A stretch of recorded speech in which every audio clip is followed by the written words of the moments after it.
Chapitre 2. L'ombre. Madame Darling cria. Et, comme en réponse à un coup de sonnette, la porte s'ouvrit. Nana revenait de sa soirée au dehors. Elle gronda et bondit vers le garçon qui s'élança prestement par la fenêtre. Madame Darling poussa un nouveau cri, de détresse cette fois. Oh mon Dieu! Certaine que le garçon s'était tué. Elle descendit en courant jusqu'à la rue pour recueillir son petit corps. Elle ne le trouva pas. Elle regarda vers le haut et, dans la nuit noire, crut voir passer une étoile filante. De retour dans la chambre, elle s'aperçut que Nana tenait quelque chose dans sa gueule. Ce quelque chose se révéla être l'ombre du garçon. Lorsqu'il avait sauté, Nana avait vite fermé la fenêtre. Trop tard pour l'attraper lui, mais son ombre était restée coincée. En claquant, la fenêtre l'avait arrachée. N'en doutez pas, Madame Darling examina l'ombre avec soin, mais c'était tout à fait une ombre de l'espèce commune. Nana ne demanda pas ce qu'il fallait en faire. La meilleure solution était de la suspendre à la croisée. Ce qu'elle fit, songeant que, comme il ne manquerait pas de revenir la chercher, mieux valait la mettre dans un endroit où il pouvait la reprendre sans déranger les enfants. Malheureusement, Madame Darling ne pouvait laisser l'ombre pendue à la fenêtre. On dirait du linge qui sèche, cela gâte l'allure de la maison. Se dit-elle. Fallait-il la montrer à Monsieur Darling ? Il était en train d'additionner des manteaux d'hiver pour John et Michael, une serviette humide autour de la tête pour se garder les idées claires. C'eût été indécent de l'interrompre. De toute façon, elle savait d'avance qu'il dirait « Voilà ce qui arrive quand on a un chien comme bonne d'enfant !»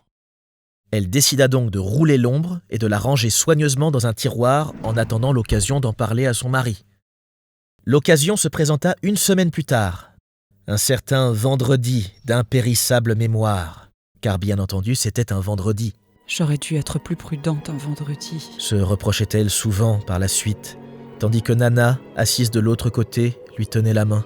Non, tout est arrivé par ma faute. Moi, George Darling, suis le seul responsable. Mea culpa. Il avait reçu une instruction classique. Nuit après nuit, il se remémorait ce fatal vendredi. Et chaque détail se gravait dans leur cerveau jusqu'à transparaître au revers, comme ces profils sur une monnaie mal frappée.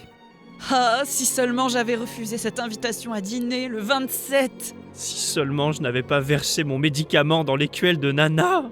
Ah, si seulement j'avais fait semblant d'aimer ce médicament, disaient les yeux humides de Nana. Mon goût pour les sorties, Georges! Mon maudit sens de l'humour, chérie! Ma sale manie de me vexer d'un rien, cher maître et maîtresse. Alors, l'un d'eux, ou tous ensemble, fondait en larmes, spécialement Nana, à la pensée qu'il n'aurait jamais dû, c'est bien vrai, avoir un chien comme bonne. Plus d'une fois, Monsieur Darling lui-même lui essuya les yeux. Ce vaurien! Gémissait-il, et Nana aboyait en écho. Mais jamais Madame Darling n'adressa d'injures à Peter. Quelque chose, dans le coin droit de sa bouche, se refusait à lui faire des reproches. Tous trois se tenaient assis dans la chambre, à présent vide, évoquant avec amour chaque circonstance de cette affreuse soirée. Cela avait commencé de façon si banale, comme des centaines d'autres fois, avec le bain que Nana faisait couler pour Michael et où elle l'amenait, juché sur son dos. Non, je veux pas aller au lit. Avait-il crié du ton de celui qui espère encore avoir le dernier mot. Je veux pas. C'est pas encore 6 heures. Oh là là, je t'aime plus, Nana. Je veux pas prendre mon bain, je veux pas. À ce moment-là, Madame Darling était entrée, vêtue de sa robe blanche de soirée. Elle s'était habillée de bonne heure pour faire plaisir à Wendy, qui adorait la voir ainsi. Parée encore du collier que George lui avait offert et du bracelet de Wendy. Elle avait demandé à l'emprunter. Wendy aimait tant prêter son bracelet à sa mère. D'accord, tiens maman. À son entrée, les deux aînés étaient en train de jouer à Monsieur et Madame Darling le jour de la naissance de Wendy. Et elle surprit John, disant « Je suis heureux de vous informer que vous êtes mère à présent, Madame Darling. » Exactement du ton qu'aurait pu employer Monsieur Darling en pareille circonstance. Alors Wendy s'était mise à danser de joie, comme la vraie Madame Darling devait l'avoir fait. Je suis tellement heureuse. Puis John était né, et l'on avait célébré l'événement avec le supplément d'honneur dû selon lui à la naissance d'un enfant mâle. Et oui, C'est alors que Michael sortit du bain pour demander à naître à son tour. Moi aussi, je veux naître. Mais John lui répondit brutalement qu'il ne désirait pas d'autre enfant. Michael était au bord des larmes. Personne ne veut de moi. Et cela, bien sûr, la dame en robe blanche n'avait pas pu le supporter. Si, Moi, je veux un 3e enfant. Un garçon ou une fille? Un garçon. Il avait sauté dans ses bras. C'était un bien mince souvenir pour tous trois. Pas si mince que cela, cependant, si l'on songeait que c'était la dernière nuit de Michael dans cette chambre. D'autres images défilaient. À ce moment-là, je suis entré comme une trombe, n'est-ce pas? Enchaînait Monsieur Darling, se raillant lui-même. Et en effet, on aurait dit une trombe. Peut-être avait-il des circonstances atténuantes. Lui aussi était en train de passer sa tenue de soirée. Et tout avait bien marché jusqu'à la cravate. Cela peut paraître incroyable, mais cet homme, pour qui les valeurs mobilières n'avaient pas de secret, ne venait pas à bout de sa cravate. Oh, mais... Parfois, la chose lui cédait, sans faire d'histoire. Mais en d'autres occasions, c'eût été bien mieux pour tout le monde si Monsieur Darling, ravalant son amour-propre, avait consenti à porter un nœud de cravate tout fait. C'était justement une de ces occasions. Il fit irruption dans la pièce, brandissant cette fripouille de cravate roulée en boule. Que se passe-t-il, père? Ce qu'il se passe, ce nœud de cravate, il refuse de se nouer. Le ton devenait dangereusement sarcastique. Pas autour de mon cou, en tout cas. Autour de la barre du lit, ah ça oui. Plus de 20 fois, je l'ai noué autour de la barre du lit. Mais autour de mon cou, jamais. Bon Dieu, je vous demande pardon. Jugeant qu'il n'avait pas produit une impression assez forte sur sa femme, il poursuivit avec sévérité. Je te préviens, maman. Si cette cravate n'est pas nouée à mon cou, nous ne sortons pas dîner ce soir. Et si je ne sors pas ce soir, je n'irai plus jamais au bureau. Toi et moi mourrons de faim et nos enfants seront jetés à la rue. En dépit de la menace, Madame Darling garda son sang-froid. Laisse-moi essayer. Précisément, c'était ce qu'il était venu lui demander.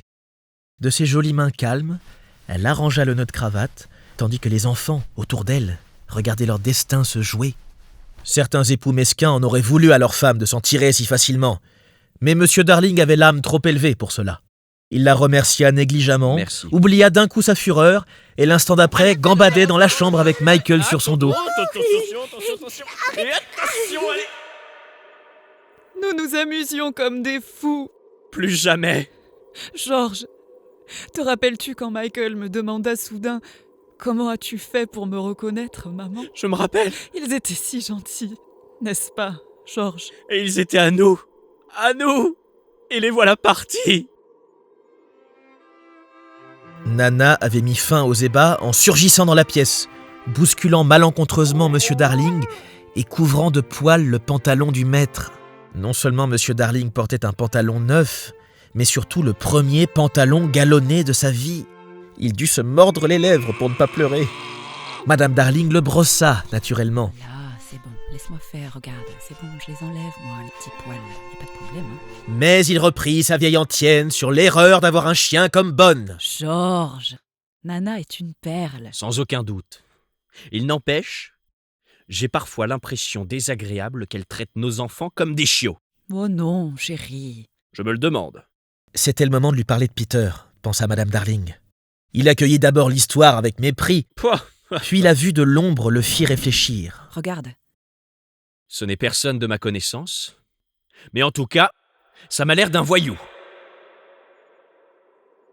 Nous en discutions encore au moment où Nana vint apporter la potion de Michael, t'en souviens-tu? Tu ne porteras plus jamais ce flacon dans ta gueule, ma pauvre Nana. Et tout cela, par ma faute. Si maître de lui qu'il fût, il s'était conduit plutôt bêtement à propos de ce sirop. S'il avait une faiblesse, c'était de croire que toute sa vie, il avait avalé les médicaments sans broncher. Lorsque Michael avait détourné la cuillère dans la gueule de Nana, il avait dit d'un ton réprobateur « Sois un homme, Michael !» Non, je veux pas. Madame Darling alla chercher du chocolat, ce que Monsieur Darling jugea comme un manque de fermeté. Ne le gâte pas, maman. Michael, à ton âge, je buvais mon sirop sans faire d'histoire. Je disais merci, chers parents, de me donner des sirops pour mon bien. Il était persuadé que les choses s'étaient passées ainsi, et Wendy le crut également. N'est-ce pas que le sirop que tu prends quelquefois est beaucoup plus mauvais, papa? Dit-elle pour encourager son petit frère. Il n'y a pas de comparaison. Je t'aurais donné l'exemple, Michael, si la bouteille ne s'était égarée. Elle ne s'était pas égarée à proprement parler. Une nuit, il était grimpé jusqu'en haut de l'armoire et y avait caché le flacon. Il ignorait que la consciencieuse Lisa l'avait trouvé et remis sur l'étagère de la salle de bain. Je sais où il se trouve. Je cours le chercher. S'écria Wendy, toujours prête à rendre service. Elle sortit avant qu'il ait pu l'arrêter. Alors, bizarrement, sa vaillance chancela. John, c'est un truc infect, c'est poisseux, c'est fade, c'est écœurant. Juste un mauvais moment à passer, papa. Wendy rapportait déjà la potion dans un verre. J'ai fait le plus vite possible. Tu as été merveilleusement rapide. Mais la politesse vindicative de cette réplique échappa à Wendy. Michael d'abord. Non, papa d'abord. Ça va me rendre malade, tu sais. Allons, papa, vas-y. Toi, tiens ta langue. Wendy n'en croyait pas ses yeux. J'étais sûre que tu l'avalerais d'un coup, papa. Mais là n'est pas la question. Il y en a plus dans mon verre que dans la cuillère de Michael. Son noble cœur était prêt d'éclater. Ce n'est pas du jeu. Même en rendant le dernier soupir, je le dirai encore, ce n'est pas du jeu. Papa, j'attends.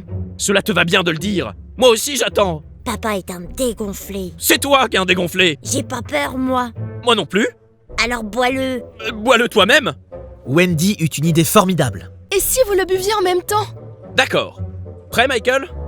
1, 2, 3.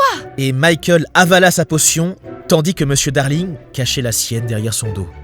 Michael poussa un cri de rage. Tricheur! Oh, papa! Que signifie ce « oh papa » ? Arrête ce chahut, Michael.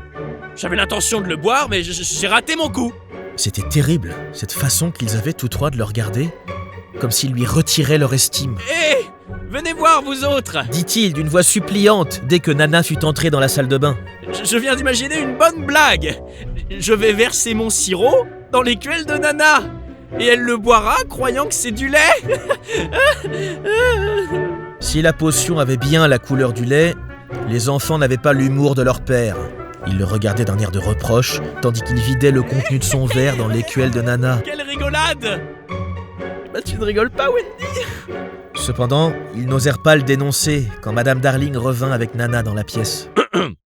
Nana, brave chienne, je t'ai mis un peu de lait dans ton bol.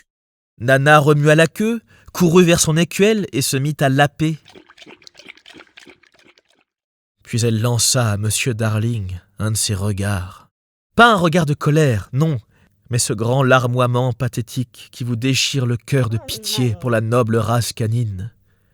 Et elle rampa dans sa niche. Au fond de lui-même, Monsieur Darling éprouvait une honte immense, mais il ne voulait point reconnaître ses torts. Dans un silence terrifiant, Madame Darling renifla l'écuelle. Georges, c'est ton sirop. C'était une farce. Brailla-t-il, tandis que sa femme consolait les garçons et que Wendy serrait Nana dans ses bras. Mais non, il a pas voulu faire du mal à Nana, c'est comme ça, c'est papa, il fait des blagues pas très drôles, bah il est comme ça, papa. Ah, c'est bien la peine que je me donne tant de mal pour vous faire rire, hein. Wendy caressait toujours Nana. Mais c'est ça. Mais dorlote-la bien. Ah, personne me dorlote, moi. Mon rôle, c'est de faire vivre la famille. Pourquoi me dorloterait-on, hein? Pourquoi, je vous le demande? Georges, pas si fort, les domestiques vont t'entendre. Par quelle voix mystérieuse en était-il venu à appeler Lisa les domestiques, je l'ignore encore. Mais qu'ils entendent! Le monde entier peut l'entendre! Je refuse que ce chien reste une heure de plus dans cette chambre à mener la vie d'un seigneur! Les enfants se mirent à pleurer. Nana accourut vers lui d'un air implorant, mais il la repoussa. Il était redevenu l'homme fort. Inutile! Ta place est dans la cour et je vais tout de suite aller t'y attacher! Georges, souviens-toi de ce que je t'ai dit au sujet de ce garçon. Hélas, il ne voulut pas écouter. On allait voir qui était le maître dans cette maison. Sachant que Nana resterait sourde à ses ordres, Allez, viens, Nana. il l'attira hors de la niche par des ma paroles petite, mielleuses, viens par ici. la saisit rudement et l'entraîna hors de la chambre. Viens par ici. Voilà ce qu'il fit, bien qu'il se sentît tout honteux. Tout cela venait de son caractère trop affectueux, qui avait soif d'admiration. Lorsqu'il eut attaché Nana dans la cour de derrière, le misérable père alla s'asseoir dans le corridor, les poings sur les yeux. Pendant ce temps, dans un silence inaccoutumé, Madame Darling avait couché les enfants et allumé les veilleuses. On entendait Nana aboyer et John pleurnicha. C'est parce qu'il l'enchaîne dans la cour. Mais Wendy était plus perspicace, Non, Nana aboie autrement quand elle est malheureuse. dit-elle, loin de se douter de ce qui allait arriver. Ça, c'est son aboiement quand elle flaire un danger. Un danger ? Tu en es sûre, Wendy? Oh oui. Madame Darling frémit et s'assura que la fenêtre était solidement fermée. Elle regarda au dehors. La nuit fourmillait d'étoiles qui se pressaient autour de la maison, comme curieuse de voir ce qui allait se passer à l'intérieur. Mais Madame Darling ne remarqua pas ce détail, ni le fait qu'une ou deux parmi les plus petites lui clignaient de l'œil. Cependant, une peur sans nom étreignit son cœur, et la fit soupirer. Oh, si seulement je ne sortais pas ce soir. Michael, bien qu'à moitié endormi, perçut l'inquiétude de sa mère et demanda « Est-ce qu'il peut nous arriver quelque chose de mal, maman, du moment que les veilleuses sont allumées ?» Rien, mon trésor. Les veilleuses sont les yeux que la maman laisse derrière elle pour protéger ses enfants. Elle passa de lit en lit, Bonne nuit, chantant des trésor. sortilèges à chacun d'eux, et le petit Bonne nuit, Michael lui bonne noua nuit. les bras autour du cou. Bonne nuit, mon trésor. Maman, je suis contente de toi. Ce furent les derniers mots qu'il devait lui adresser avant longtemps. Le numéro 27 n'était distant que d'une centaine de mètres, mais il avait un peu neigé, et les Darling durent se frayer soigneusement un passage pour ne pas salir leurs souliers. La rue était déjà déserte, et toutes les étoiles les observaient. Certes, les étoiles sont belles, mais elles sont incapables de prendre une part active à quoi que ce soit, et condamnées à jamais au rôle de spectatrices. C'est le résultat d'un châtiment, infligé il y a si longtemps qu'aucune d'entre elles ne sait plus pour quel crime. Les plus anciennes ont déjà le regard vitreux et prononcent rarement une parole, mais les plus jeunes sont encore capables de s'étonner. Elles ne nourrissent pas de sentiments particulièrement amicaux envers Peter, qui a la manie polissonne d'essayer de les souffler en les surprenant par derrière. Mais elles sont tellement friandes d'amusement que cette nuit-là, prenant son parti, elles attendaient impatiemment que les grandes personnes lui laissent le champ libre. Aussi, à peine la porte du numéro 27 se fut-elle refermée sur Monsieur et Madame Darling, qu'un frémissement secoua tout le firmament, tandis que la plus petite étoile de la Voie lactée s'écriait Tu peux y aller, Peter.